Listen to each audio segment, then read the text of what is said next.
እሺ እንዴት ናችሁ? ሰላም ናችሁ? እግዚአብሔር ይመስገን እኔም በጣም ደህና ነኝ። እንግዲህ ዛሬም እንደገና በቻፕተር 4 ፓርት 2 እንግዲህ ይዤ መጥቻለሁ። እርሱም ደግሞ three dimensions of an inclusive culture የሚባሉ የአካታችነት ኦር አካታች ባህል ሶስት ዳይሜንሽኖች ወይም ኤሌመንቶች ምንድን ናቸው የሚለውን ነገር እንነጋገራለን ማለት ነው። ስለዚህ ወደዛ ከመግባታችን በፊት እንደተለመደው ለቻናሉ አዲስ የሆናችሁ ሁላችሁም ሰብስክራይብ አድርጋችሁ እንድትገቡ አሳስባለሁ። ደን ላይክ ሼር እያደረጋችሁ እንድትከታተሉ እጋብዛችኋለሁ ማለት ነው። እና ባለፈው ኢንክሉሲቭ ካልቸር ማለት ዴፊኒሽኑ ምን እንደሚመስል አይተናል። እና ቀጥለን ደግሞ በጣም ወሳኝ ነገሮች እነዚህ ቻፕተር 4 ላይ ስንመለከት እንደዚህ ኢንክሉሲቭ ካልቸርን ፕሮሞት ለማድረግ ወይም ለማሳደግ የሚጠቅሙ ወሳኝ የሆኑ ነገሮች ምንድን ናቸው የሚለውን ሶስት ነገሮችን አይተናል። እነሱም ደግሞ ሪፕሬዘንቴሽን፣ ሌላው ደግሞ ሪስፔክት ኤንድ ፌርነስ እንደሆነ እነዛን አይተናል ማለት ነው። ቀጥታ ወደ ዛሬው ደግሞ ስንገባ there are three dimensions of inclusive culture, and the first one is universal design ማለት ነው። የመጀመሪያው ዩኒቨርሳል ዲዛይን ይባላል። ዩኒቨርሳል ዲዛይን ማለት it refers to the construction of structures, spaces, services, communications, and resources that are organically accessible to a range of people with and without disabilities without further need for modification and accommodation። ምን ማለት ነው ታውቃላችሁ? ዩኒቨርሳል ዲዛይን ማለት ኢንክሉሲቭ ካልቸርን የስራ ባህልን ለማምጣት አካታች የሆነ የስራ ባህልን ለማምጣት አንደኛ ያለው ዳይሜንሽን ወይም ኤሌመንቱ ምንድነው? ዩኒቨርሳል ዲዛይን የሚባለው ነው። እሱ ማለት ደግሞ ኢትስ ኮንስትራክሽን ግንባታ ነው። ምን አይነት ግንባታ? ስትራክቸራል የሆነ በቦታም ቢሆን በአገልግሎትም ቢሆን በግንኙነትም ቢሆን በሀብትም ቢሆን ሁሉን የሚያማክል ማንንም እኩል ተጠቃሚ የሚያደርግ ግንባታ ኦር ቢልዲንግ ሊሆን ይችላል። ኦኬ አካባቢ ወይም የስራ ቦታ ማለት ነው። ስለዚህ ሁሉንም የሚያማክል ሁሉንም ኢንቫይት የሚያደርግ እና ታስቦ ታቅዶ ሆን ተብሎ አካል ጉዳተኛውንም አካል ጉዳት የሌለበትንም ጭምር የሚያካትት በስራ አካቶ ማለት ነው። ስለዚህ ተጠቃሚ እንዲሆኑ የሚያደርግ የስራ አካባቢ ወይም ቢልዲንግ ማለት ነው። እዚህ ጋር ምንድነው የሚለው? without further need for modification or accommodation። በቃ በየጊዜው የሆነ ሞዲፋይ እየተደረገ እየተስተካከለ የሚቆይ ሳይሆን ሆን ተብሎ ታስቦ ታቅዶ ሁሉን የሚያማክል አድርጎ ዲዛይን ተደርጎ የተሰራ ቦታ ማለት ነው። እና ለምሳሌ የምንመለከት ከሆነ ስለዚህ ዩኒቨርሳል ዲዛይን ሲባል ምን ብለናል ነው? without further need for modification or accommodation ሁሉን ያማከለ መጀመሪያ ከመጀመሪያውኑም ዲዛይን ተደርጎ የተሰራ ቢልዲንግ ወይም ወርክ ፕሌስ ኦር ኢንዱስትሪ ሊሆን ይችላል ማለት ነው። ሁሉንም የሚያማክል ሁሉም የትኛውም አካል ጉዳት ያለበትም ቢሆን የሌለበትም ቢሆን እኩል በነፊት የሚያደርጉበት አካባቢ መፍጠር ማለት ነው። ለምሳሌ እስቲ እቺን አጭር ቪዲዮን አይተን እንመለሳለን ማለት ነው። Today we're facing a huge challenge because we really didn't design this world to serve for everyone. One of our greatest barriers to making progress when it comes to being more inclusive is that we have a tendency to design and engineer things for ourselves. 90% of companies prioritize diversity, 4% consider disability. This is a 1.3 billion population we're talking about. It's a market that is not being tapped into. with the fourth industrial revolution, our aim should be to attain inclusive growth, which really benefits everyone. These individuals and voices need to be intrinsic to the development of projects, legislation, from the very moment of the conception of the idea. If just under 20% of our global market has a disability, how can you serve that market if you don't understand it internally in your business? As technology changes, we will need to think about how it can in fact augment human capability of different abilities, give them the skills so that they can fully participate in our economies. ያያችሁ ነው አይደለ? ኢንክሉሲቭ ካልቸርን ለማምጣት የመጀመሪያ ዳይሜንሽን ዩኒቨርሳል ዲዛይን የሚባለው እንደዚህ አይነት ዲዛይን ነው። አያችሁ ምልክት ቋንቋ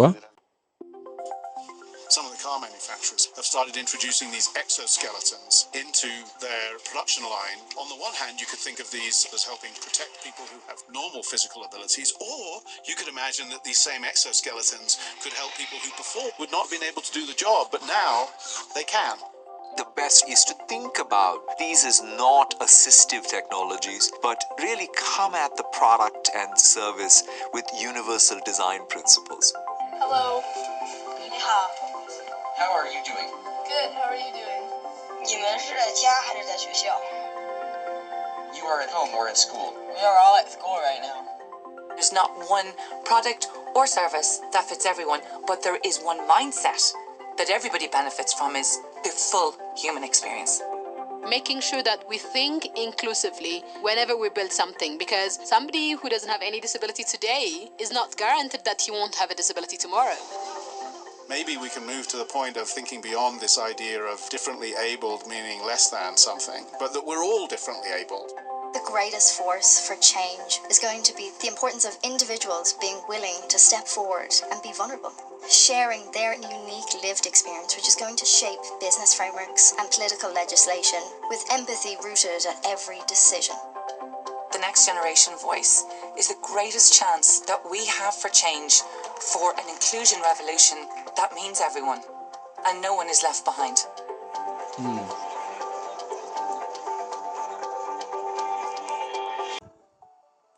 እንዲህ ነው ማለት ነው። ስለዚህ ዩኒቨርሳል ዲዛይን ሲባል እንደዚህ ዲዛይን የተደረገ ሁሉንም የሚያማክል ሁሉም ተጠቃሚ የሚሆንበት ማንም ወደ ኋላ የማይቀርበት እያንዳንዱ ሰው እያንዳንዱ አካል ጉዳተኛ ኢኳሊ ቤኔፊት የሚደረግበት ቦታ ነው ማለት ነው። ስለዚህ ዩኒቨርሳል ዲዛይን ይባላል ማለት ነው። ሁለተኛው ደግሞ ሪክሩትመንት ትሬኒንግ ኤንድ አድቫንስመንት ኦፖርቹኒቲ የሚባሉ ሶስቱን አንድ ላይ ይዟል። የመጀመሪያው ዩኒቨርሳል ዲዛይን፣ the second one is recruitment training and advancement opportunity ማለት ነው። እና ይህንን ስንመለከት የመጀመሪያውን ይችን ሪክሩትመንትን 2A ብለን ስንመለከት it is about effective recruitment of people with disability involves two components ይላል። ሁለት ሪክሩትመንት ሁለት ኮምፖነንቶች አሉት። እዚህ ሁለት አሉት። የመጀመሪያው ደግሞ accessible outreach and hiring practices. Wherever possible, outreach and hiring resources generally should be equally accessible to workers with and without disabilities. አያችሁ ይሄ ምንድነው? ማስታወቂያ ይወጣል አይደል? አውትሪች ማስታወቂያ ይለጠፋል አይደለ? ጋዜጣም ቢሆን በሚዲያም ቢሆን በፖስትም ቢሆን በተለያዩ ነገሮች ማስታወቂያ ይወጣል። እና ይሄ ሃይሪንግ ፕራክቲስ የሚባለው ደግሞ የቅጥር ስነ ስርዓት ማለት ነው። ስለዚህ ምንድነው ሁለቱም ምን ማድረግ አለበት? ማስታወቂያ ሲወጣም ሲቀጥሩም ምን መደረግ አለበት? እነዚህ አካል ጉዳተኞችና አካል ጉዳት የሌለባቸውን ሰዎችን ኢኳሊ አክሰስ የሚያደርጉበት ወይም አክሰስብል መሆን አለበት ማለት ነው። ስለዚህ ኢንክሉሲቭ ካልቸርን እናመጣለን ስንል ኢንክሉሲቭ ካልቸር ፕሮሞት እናደርጋለን ስንል ይሄ የቅጥር ስርዓትም ደግሞ አውትሪች ማስታወቂያን የምናወጣበት የምንለጥፍበት ሁኔታውም ደግሞ ሁሉም ምን መደረግ አለበት? የአካል ጉዳተኞችን አካል ጉዳት የሌለባቸውን ሰራተኞችን ኢኳሊ አክሰስብል ማድረግ አለበት ነው የመጀመሪያው በሪክሩትመንት በቅጥር ስነ ስርዓት። ሁለተኛው ደግሞ ታርጌት ሪክሩትመንት ኦፍ ወርከርስ ዊዝ ዲስኤቢሊቲስ። ስለዚህ አካል ጉዳተኞችን ስፔሲፊካሊ የሚመለከት ቦታ ላይ ስፔሲፊካሊ አካል ጉዳተኛ ብቻ መወዳደር አለበት ማለት ነው። ሉክ ታርጌት ሪክሩትመንት ኢኔብልስ ኤምፕሎየርስ ቱ ሪች ኤንድ ኢንተርቪው ኳሊፋይድ ፒፕል ዊዝ ዲስኤቢሊቲስ። ኦኬ አንዳንድ አካል ጉዳተኞችን ስፔሲፊካሊ አካል ጉዳተኛው በዛ ቦታ በዛ ፖዚሽን ቢገባ በትክክል ፊት ማድረግ ይችላል ተብሎ በሚታመንበት ቦታ ላይ አካል ጉዳተኛውን ማድረግ። ምክንያቱም አካል ጉዳት የሌለበት እዛ ቦታ ላይ ቢሆን የዛን ቦታን ፔን እዛ ቦታ ላይ ደግሞ የሚሰራቸውን ስራዎችን ላያውቅ ይችላል። እንደዚህ ለምሳሌ ከላይፍ ኤክስፒሪየንስ ገጥሞኛል። ስለዚህ ልክ እንደዛው ቦታውን የሚመለከት ታርጌትድ የሆነ ቅጥር ማለት ነው አስፈላጊ ነው። ስለዚህ ኢንክሉሲቭ ካልቸርን ፕሮሞት ለማድረግ ይሄ ከሁለተኛው አንደኛው ሲሆን፣ ሌላው ደግሞ ትሬኒንግ ማለት ነው። ትሬኒንግ ኦልሶ ሃዝ ዱዋል ሮልስ ማለት ነው። ሁለት ሚና አለው ማለት ነው።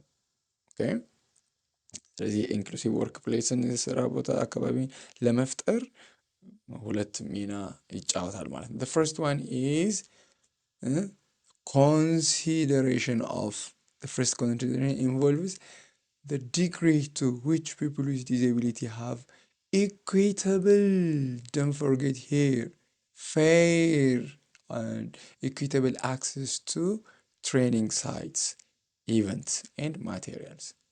ስለዚህ የመጀመሪያው አካባቢውን አካል ጉዳተኞች እንዲለምዱ እንዴት አብረው መስራት እንዳለባቸው አካል ጉዳተኞች ስልጠና ያስፈልጋቸዋል ነው። አካባቢውን በተመለከተ ኢኩዊታብል ለሌላውም ስልጠና ይሰጣል አይደለ? ግን እዚህ ላይ ቅድም ኢኩዊታቢሊቲ አይተን ነበረ፣ ፌርነስ ላይ ማለት ነው። በመጀመሪያው ፓርት አይተን ነበረ ማለት ነው። ስለዚህ ኢኩዊታብል ስንል ምን ማለታችን ነው ማለት ነው?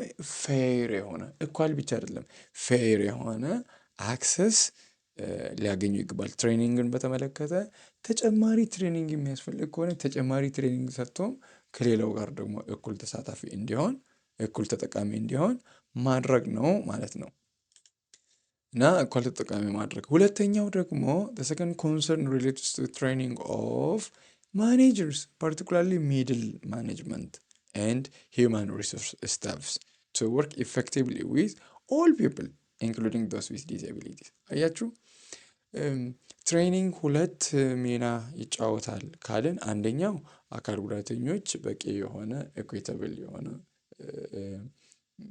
ስልጠና መውሰድ አለባቸው። ቀጥሎ ደግሞ እነዛን የሚያሰሩ ደግሞ ማኔጀሮች ማለት ነው፣ አስተዳዳሪዎችም እንዴት እንደሚያስተዳድሩ አካል ጉዳተኞችና አካል ጉዳት የሌለባቸውን ኢኳሊ ኤንድ ኢኩዊታብሊ እንዴት ማስተናገድ እንዳለባቸው ማወቅ አለባቸው ማለት ነው። ሰው ሀብቶችም ጭምር ማወቅ አለባቸው how to effectively manage those environment, those inclusive culture። ስለዚህ ሁለት ሚና ይጫወታል። ስለዚህ ሁለተኛው ማኔጀሮች ስልጠና መውሰድ አለባቸው። አንደኛው ያው እነዚያ አካል ጉዳተኞች በቂ የሆነ ስልጠና መውሰድ አለባቸው። ሁለተኛ ደግሞ ማኔጀሮች እንደ ሰው ሀብቶች መውሰድ አለባቸው ማለት ነው። ሶስተኛ ደግሞ አድቫንስመንት ኦፖርቹኒቲ ይባላል ማለት ነው።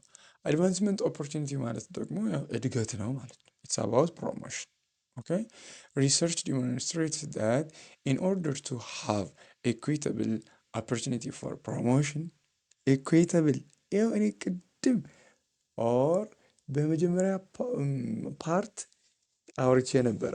throughout the course or chapter 4 we will raise these three main things ብለናል እና እነዚህን ኢኩዊታቢሊቲ የሚለው ያው እዚህ መጥቷል ማለት ነው። ሶ አድቫንስመንት ኦፖርቹኒቲ ስንመለከት የእድገት እድልን በተመለከተ አካል ጉዳተኞች ናቸው ተብሎ መገለል ወይም አይችልም ተብሎ መገለል የለባቸውም ማለት ነው። ናቸው።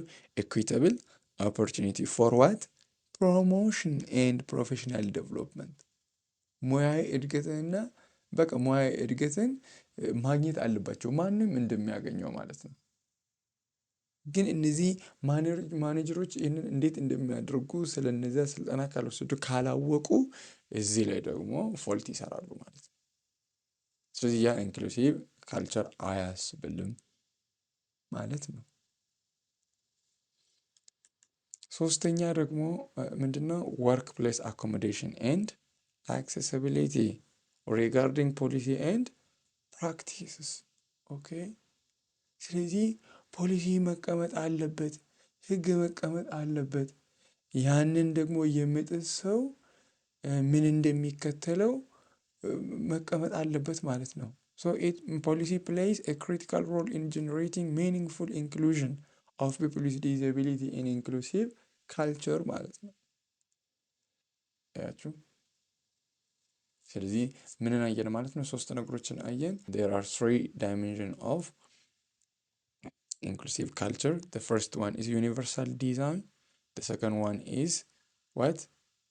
Recruitment, training, then advancement opportunity የሚባለው ደግሞ እድገት ሲሆን ሶስተኛው ዳይሜንሽን ደግሞ ምንድነው? ወርክ ፕሌስ አኮሞዴሽን ማለት ነው። ሪጋርዲንግ ፖሊሲ ኤንድ ፕራክቲስ ትግበራን በተመለከተ ትግበራው ሁሉን ያማከለ መሆን አለበት። ፖሊሲው ራሱ ሁሉን ያማከለ መሆን አለበት። ከዛ በኋላ የሚደረገው እያንዳንዱ አክሽን ሁሉን ያማከለ መሆን አለበት ማለት ነው።